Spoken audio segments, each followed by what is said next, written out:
पश्चिम बंगाल में एक बार फिर से डॉक्टर्स पर हमला हुआ है। नतीजन डॉक्टर्स एक बार फिर से आज धरने पर बैठे हैं और यह धरना सिर्फ एक दिन का नहीं है, अनिश्चितकालीन है। डॉक्टर्स ने एक बार फिर से अपनी सुरक्षा की मांग उठाते हुए सड़क पर उतरने का फैसला किया है, क्योंकि पश्चिम बंगाल की ममता बनर्जी सरकार उनको वो सुरक्षा देने में नाकामयाब रही, या यूं कहें कि अपने उस वादे को पूरा करने में नाकामयाब रही जिस वादे के जरिए उन्होंने डॉक्टर्स के 42 दिनों तक चलने वाले धरना प्रदर्शन को खत्म करवाया था। या इसको यूं भी कहते हैं कि साजिशन डॉक्टर्स के धरने को पश्चिम बंगाल सरकार ने खत्म तो करवा दिया, लेकिन उन परिस्थितियों को नहीं बदल पाई सरकार जिनकी वजह से डॉक्टर्स धरने पर थे और जिस वादे के साथ डॉक्टर्स का धरना खत्म करवाया गया था। और इसी को लेकर के सुप्रीम कोर्ट की तरफ से जो सख्त टिप्पणियां आई हैं उनको लेकर के भी चर्चा करना जरूरी है। आखिर क्यों सुप्रीम कोर्ट इस चीज को लेकर के बात कर रही है कि आईपीएस विनीत गोयल ममता बनर्जी के बेहद खास, बेहद करीबी, बेहद प्रिय, जिनके ऊपर कार्रवाई करने से ममता बनर्जी लगातार बच रही थी, उनके ऊपर एफआईआर क्यों नहीं दर्ज की गई, इसको लेकर के पश्चिम बंगाल सरकार से प्रश्न पूछा है। जिसके बाद अब एक बार फिर से चर्चा करनी जरूरी हो जाती है कि क्या आरजीकर केस अब एक बार फिर से जिंदा हो रहा है। क्या एक बार फिर से ममता बनर्जी के द्वारा जिस केस को, जिस धरने को, जिस विरोध को, जिन मुद्दों को मारने की कोशिश या साजिश रची थी, एक बार फिर से वो जिंदा होते नजर आ रहे हैं, जिसमें फिर से केंद्र में ममता बनर्जी की सरकार और उनके खास गुर्गे हैं। क्योंकि डॉक्टर्स ने आरोप लगाते हुए जो कुछ कहा है वह बेहद गंभीर है, उसको लेकर के चर्चा की जानी चाहिए और समझने की कोशिश करना चाहिए कि आखिर पश्चिम बंगाल में ऐसा क्या है, आखिर पश्चिम बंगाल की मेडिकल व्यवस्था के अंदर ऐसा क्या है जिसके चलते ममता बनर्जी लगातार चाहे चाहें या ना चाहें उस पूरे कॉकस को, उस पूरे माफिया रैकेट को बचाने की हर बार कोशिश करती हैं। ऐसे आरोप ममता बनर्जी पर एक बार फिर से लगने लगे हैं। नमस्कार, मेरा नाम है अनुराग मिश्रा और आप देख रहे हैं शाइनिंग इंडिया। आपसे अपील की हमारे वीडियो को लाइक करें, साथ ही साथ कमेंट बॉक्स में अपनी राय जरूर बताएं। इससे हमें पता चलता है कि क्या सुधार करने चाहिए या आपकी राय क्या है हमारे वीडियो को लेकर के, और तमाम चर्चाएं भी एक संवाद का माध्यम बनता है। खैर, अब बढ़ते हैं हम वीडियो में। आज चर्चा पश्चिम बंगाल से आने वाले 3 प्रमुख बिंदुओं पर कि आखिर आज से 9 दिन पहले जब पश्चिम बंगाल सरकार के द्वारा डॉक्टर्स से वादा करके कि आपकी सुरक्षा को सुनिश्चित किया जाएगा, 42 दिनों तक चले कड़े धरना प्रदर्शन को समाप्त करवा दिया था, उसके बावजूद भी इन 9 दिनों में 2 बार अलग अलग मेडिकल कॉलेजेस में ही डॉक्टर्स के ऊपर हमले हुए और पश्चिम बंगाल सरकार और पुलिस डॉक्टर्स को वो प्रोटेक्शन देने में नाकामयाब रही जो उसका मौलिक उत्तरदायित्व है और जिसका वादा सुप्रीम कोर्ट में भी पश्चिम बंगाल सरकार कर चुकी है। और साथ ही साथ डॉक्टर्स के साथ भी बात करते हुए पश्चिम बंगाल सरकार ने जो वादे किए थे उनको लेकर के पूरी तरह से पश्चिम बंगाल सरकार विफल होती नजर आ रही है। जिसके बाद डॉक्टर्स, जूनियर डॉक्टर्स एक बार फिर से धरने पर बैठे हैं। बात सबसे पहले डॉक्टर्स के आरोपों की करेंगे, उसके बाद चर्चा करेंगे कि सुप्रीम कोर्ट ने आखिर आईपीएस विनीत गोयल के ऊपर एफआईआर दर्ज करने की मांग क्यों कर दी है, जिनको ममता बनर्जी के द्वारा कहने के लिए तो कलकत्ता के पुलिस कमिश्नर पद से हटा दिया डॉक्टर्स की मांग पर, लेकिन जो नई पोस्टिंग दी उससे सवाल खड़ा हो गया कि जिस तरह से संदीप घोष को इस अस्पताल में जब घटना हुई आरजीकर मेडिकल कॉलेज में, उसके बाद कहा तो गया कि हटाया गया है, लेकिन एक तरह का प्रमोशन उनको दे दिया गया, एक और बड़े मेडिकल कॉलेज में उनको भेज दिया गया। उसी तरह से कि आईपीएस विनीत गोयल को कलकत्ता के पुलिस कमिश्नर पद से मजबूरी में ममता बनर्जी को दिल पे पत्थर रख के हटाना तो पड़ा, लेकिन एक और बड़ा पद दे दिया। जिसके बाद सवाल और गंभीर होता है कि आखिर सुप्रीम कोर्ट को यह कमेंट क्यों करना पड़ा कि आईपीएस विनीत गोयल के ऊपर पश्चिम बंगाल सरकार ने, पुलिस ने एफआईआर क्यों नहीं दर्ज करी, उस पर भी बात करेंगे। लेकिन पहले डॉक्टर्स के आरोप। डॉक्टर्स के आरोप सबसे पहले हैं कि हमें डराने वाली राजनीति बंद होनी चाहिए। पश्चिम बंगाल की खबरों को आप देखेंगे तो वहां तमाम तरह के बयान आ रहे हैं। उस दौरान भी जब वो धरना प्रदर्शन चल रहा था तब भी कई नेताओं के द्वारा ऐसे बयान दिए गए थे जो टीएमसी से जुड़े हुए थे, जो डराने वाले थे। और एक बार फिर से डॉक्टर्स की मांग वही है कि हमें डराइए मत, हम 7500 लोग हैं तो क्या हुआ, लेकिन जो ममता बनर्जी का कार्डर है 75 लाख का, उस पर भारी पड़ने की क्षमता रखते हैं और यह सरकार ने देख लिया है। अब आरोप अगला क्या है? अगला आरोप यह है कि हम ममता बनर्जी से 5 बार मिले, ममता बनर्जी के सामने अपनी मांगे रखी। सरकार की मांग पर और परिस्थितियों को देखते हुए हमने कहा कि भाई सरकार कह रही है, वादा कर रही है, तो हम अपना धरना प्रदर्शन खत्म करते हैं और अपने मूल काम पर वापस लौटते हैं, सेवा के काम पर वापस लौटते हैं। लेकिन पश्चिम बंगाल सरकार हमें सुरक्षा देने में नाकामयाब रही, जिसका नतीजा यह हुआ कि पश्चिम बंगाल के सागर दत्ता हॉस्पिटल में, मेडिकल कॉलेज में 3 महिला डॉक्टर्स, 2 नर्स और एक अस्पताल के कर्मचारी पर हमला कर दिया गया। उसकी भी पूरी खबर बताएंगे और पूरी घटना बताएंगे किन परिस्थितियों में ऐसा हुआ, जिसके बाद ये सवाल खड़े हो गए। एक और जगह पर हमला इसी तरह का हुआ डॉक्टर्स के ऊपर, जिसके बाद डॉक्टर्स ने वही प्रश्न, अपनी वही मांगे, वही बातें दोहराई है जो 42 दिन पहले कह रहे थे और उस पूरे धरने के दौरान कह रहे थे कि आखिर जब हमारी सुरक्षा को ही पश्चिम बंगाल सरकार सुनिश्चित नहीं कर सकती है, तो हम किस तरह से उसी इंस्टीट्यूशन में जाकर के काम करने लगे जहां पर चंद रोज पहले हमारी एक साथी 31 वर्षीय एक महिला ट्रेनिंग डॉक्टर की बर्बर ढंग से, बेरहम ढंग से न सिर्फ बलात्कार किया गया बल्कि हत्या तक कर दी गई। और मामले में लीपापोती में पश्चिम बंगाल पुलिस, अस्पताल का प्रशासन, अस्पताल के डीन और तमाम लोग इन्वॉल्व थे। हम उसी एनवायरनमेंट में जाकर के कैसे काम कर सकते हैं? लेकिन पश्चिम बंगाल सरकार की तरफ से सुप्रीम कोर्ट में भी एफिडेविट दायर करके कहा गया, डॉक्टर्स के सामने भी कहा गया कि नहीं, हम आपकी सुरक्षा को सुनिश्चित करेंगे। लेकिन ऐसा नहीं हुआ। डॉक्टर्स की सुरक्षा को या तो विफल रही पश्चिम बंगाल सरकार सुनिश्चित करने में, और अगर इतना सामान्य काम, जो सामान्य काम है, हर अस्पताल में, हर देश में, हर राज्य में, भारत के हर प्रदेश में, हर अस्पताल में यह होता है कि डॉक्टर्स की सुरक्षा को सुनिश्चित करते हैं, जो मौलिक काम है, उस काम को कर पाने में पश्चिम बंगाल का प्रशासन और मुख्यमंत्री ममता बनर्जी खुद विफल हैं। मुख्यमंत्री, गृह मंत्री, स्वास्थ्य मंत्री ममता बनर्जी अगर विफल हैं तो उनको कुर्सी पर रहने का क्या अधिकार है? डॉक्टर्स इन्हीं तमाम मांगों को लेकर के वहां पर बैठ रहे हैं और धरने पर एक बार फिर से 9 दिन के बाद एक बार फिर से धरने पर बैठने के लिए डॉक्टर्स मजबूर हुए हैं। धरना, वो राजनीति नहीं करनी है, उनको सरकार नहीं बनानी है। उनको धरने से कोई ऐसा लाभ नहीं मिलने वाला है जिससे उनकी 3 पीढ़ियां तर जाएंगी। ममता बनर्जी ने एक बार धरना किया था। ममता बनर्जी कई बार कहती हैं कि मैं भी आपका दर्द समझती हूं और ये तमाम चीजें, मैं आपका दर्द समझती हूं, छात्र आंदोलन से आई हूं, धरना मैंने भी किया है। लेकिन ममता बनर्जी के धरने में और इन डॉक्टर्स के धरने में अंतर है। इन डॉक्टर्स को धरना करने के बाद फिर से जाकर के अस्पताल में ड्यूटी देनी है, डॉक्टर्स के तौर पर डॉक्टर बन करके लोगों की सेवा करनी है। ममता बनर्जी ने जब धरना दिया तो उसके बाद आज वो मुख्यमंत्री हैं, आज बाल भी बांका उनका कोई नहीं कर सकता है। लेकिन यही डॉक्टर्स धरना देने के बाद उस अस्पताल में जाएंगे और जो डॉक्टर्स के आरोप हैं कि अभी भी हम लोगों को परेशान किया जा रहा है, हमारे समर्थन करने वाले लोगों को परेशान किया जा रहा है क्योंकि हम धरना दे रहे थे पश्चिम बंगाल की टीएमसी सरकार के खिलाफ, तो इन डॉक्टर्स को कोई ऐसा माइलेज नहीं मिलने वाला है जो ममता बनर्जी को उस धरने से मिला है, जिसके बाद डॉक्टर्स इन सवालों को लेकर के एक बार फिर से धरने पर बैठने के लिए मजबूर हुए हैं। साथ ही साथ डॉक्टर्स ने एक बार फिर से आरोप लगाया है कि जिस डॉक्टर संदीप घोष के ऊपर सीबीआई कार्रवाई कर रही है, जिस डॉक्टर संदीप घोष के ऊपर सीबीआई के द्वारा जो चार्जशीट दायर की गई है, उसमें यह लिखा गया है कि उसने इस हत्याकांड के सबूत मिटाने की साजिश रची है और तमाम अपराधों और घटनाओं में उसका नाम लिया जा रहा है।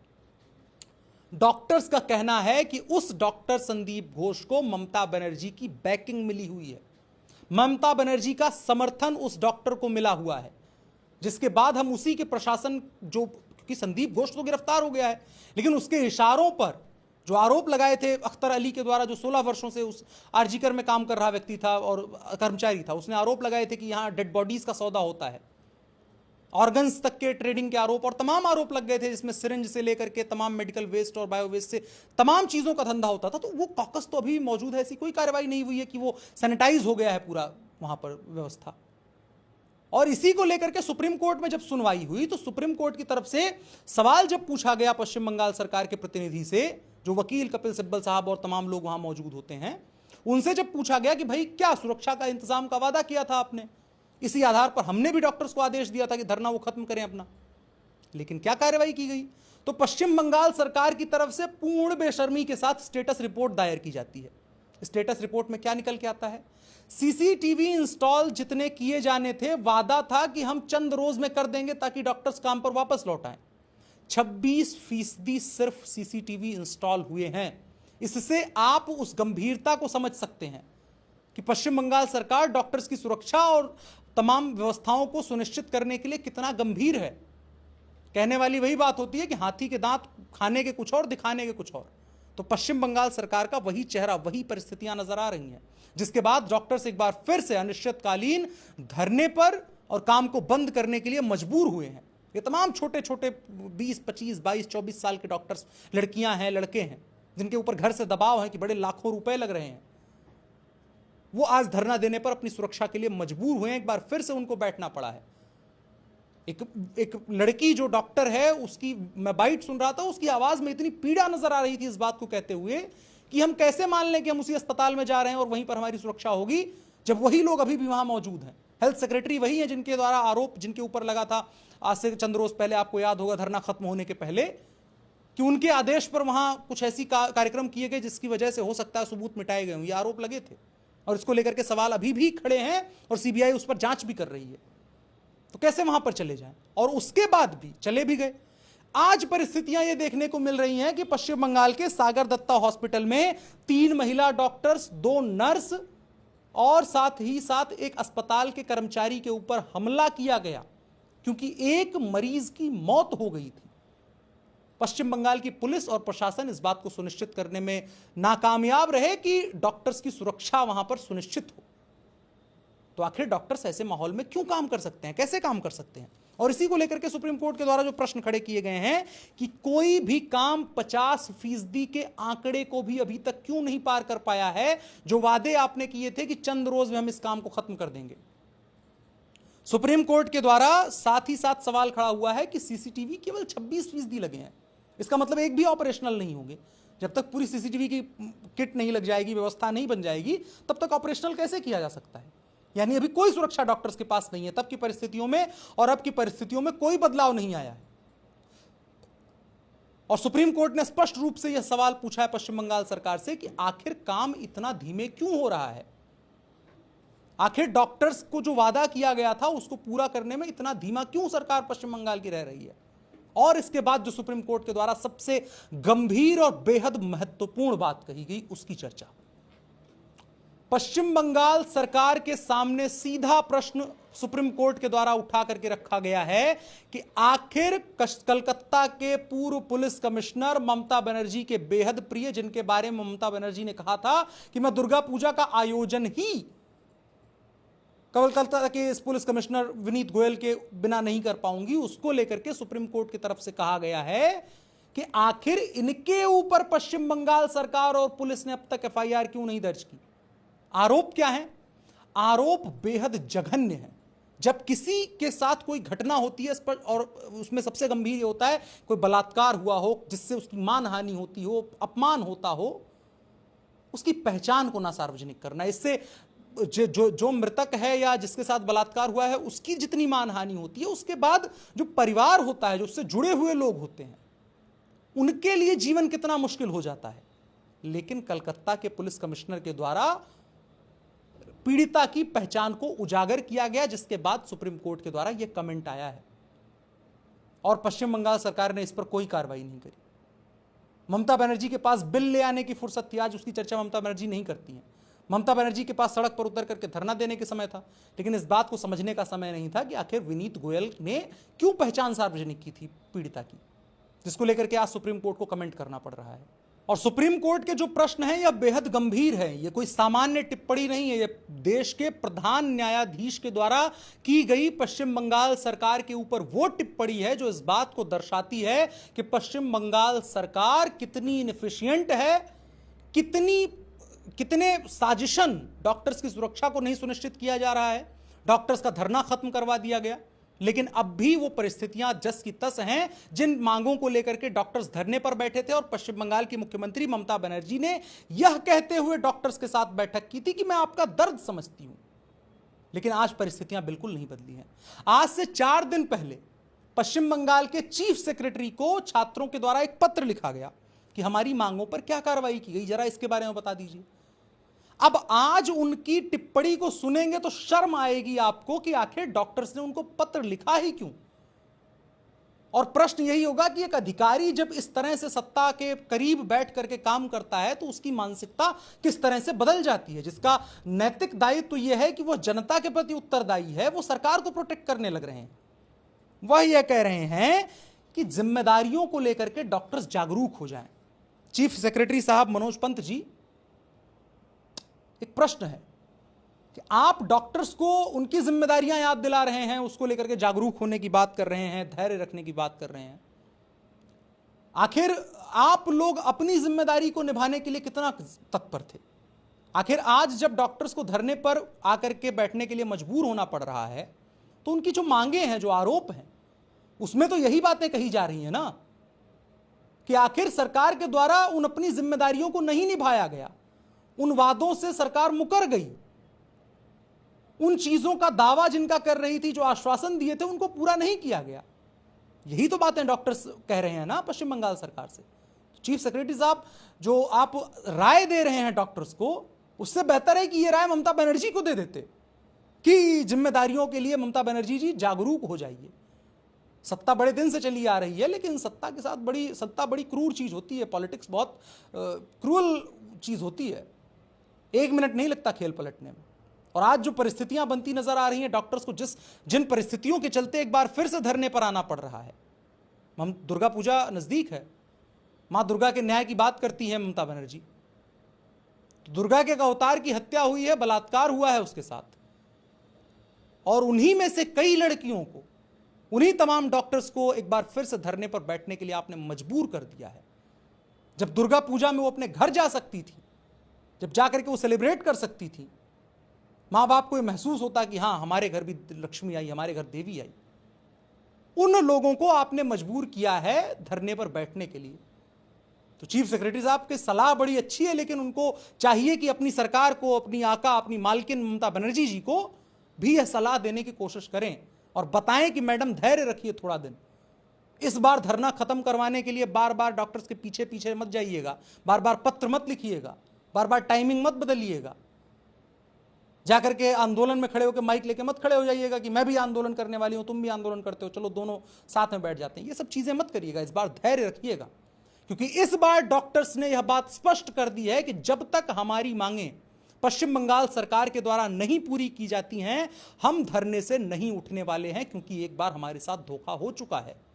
और कल 2 अक्टूबर को डॉक्टर्स के द्वारा एक रैली निकाली जा रही है, अपनी बात को एक बार फिर से उन बहरे कानों तक सत्ता के पहुंचाने के लिए, जिनके अंदर 9 दिनों में शायद तेल भर गया होगा, उनको एक बार फिर से सफाई करने के लिए पश्चिम बंगाल की सड़कों पर कल एक बार फिर से डॉक्टर्स आ रहे हैं।